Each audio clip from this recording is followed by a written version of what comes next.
Всем привет, и сегодня я покажу вам рецепт лимонада.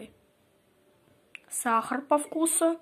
Я добавляю обычно по 3-4 ложки, потому что этот лимонад получится достаточно кислым, с лимонной кислотой. Я добавляю много ложек сахара. Но если вы не любите приторно-сладкое, добавляйте не очень много. Просто этот лимонад получается очень кислым.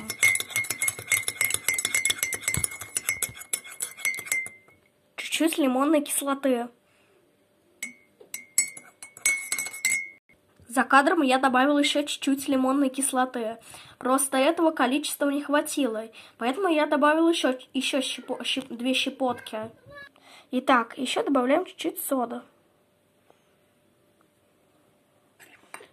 И как видите, поднимается газ. Все, лимонад готов. Еще чуть-чуть перемешиваем. И как видите, получается слабо газированный лимонный напиток.